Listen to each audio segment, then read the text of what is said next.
एक चीज जीवन में कुछ बदल करो कि जिससे जीवन हमारा संस्कारित हो, हिंदू समाज की रक्षा हो।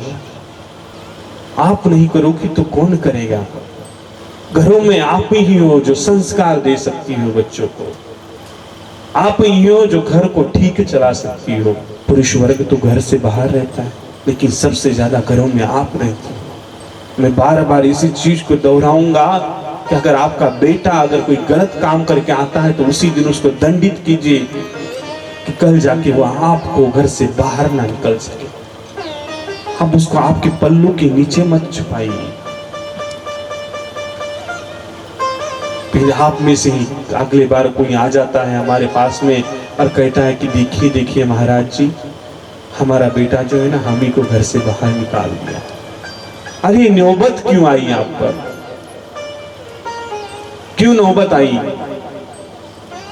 क्योंकि उसके संस्कार देने में आपकी ही कमी रही है, कुछ ना कुछ।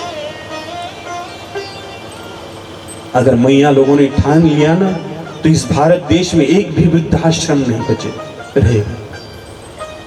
एक भी वृद्धाश्रम की जरूरत ही नहीं है। बस संस्कार, आप उसे संस्कार दीजिए, वैसा आप उसे परिवर्तित कीजिए। उसके जीवन में अगर उसी समय गलत कार्य करता है तो उसी समय दंडित कीजिए। आपका पुत्र है, किसी दूसरे का नहीं। उसे अच्छा कार्य सिखाइए, अच्छा करने के लिए उसे प्रेरित कीजिए। जो घर में बहू आती है उसे अपनी बेटी समझिए, उसे बेटी समझ करके आप उसके साथ में व्यवहार कीजिए। आप भी कभी किसी की बहू बनकर ही घर में आई होगी,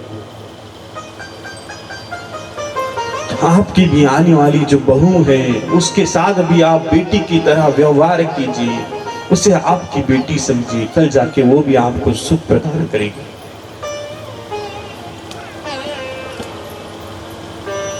वो आने के बाद में सब तिजोरी की चाबियां उसके हाथ में सौंप दीजिए। आपने बहुत किया, करने वाला तो आप ही का लड़का है, आप ही की बहू है। सब उसके हाथ में सौंप दीजिए। देखिएगा कि वो बहू जो है कैसी सेवा करती है आपकी। उसे भी लगता है कि मेरा भी कुछ हक हो, अधिकार हो इस घर में, कि मुझे भी किसी से पूछना ना पड़े। संस्कारी बनो, संस्कार जीवन में लाओ। कथा यही सिखाती है। ऋषि मुनि, हमारे व्यास सभी यही सिखाते हैं जीवन में कि संस्कार धारण करो। अगर घर में बड़े बुजुर्ग है तो उनका पैर छूने के लिए सिखाइए रोज सुबह शाम। घर में कोई अगर रिश्तेदार आते हैं तो उनका पैर सिखाने के लिए कहिए।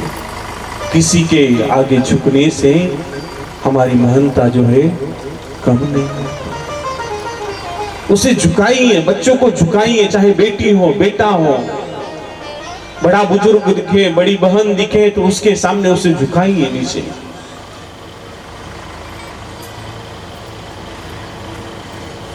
जो आपके, बार बार कहता हूं कि आप आज बैठी हुई हो तो ये आपके संस्कार है, आपके माता पिता के आपके ऊपर संस्कार है, तब जाकर के आप आज यहाँ पर बैठी हुई। अगर आप पर संस्कार नहीं रहती तो आज आप भी कहीं पर दूसरी जगह बैठी हुई रहती।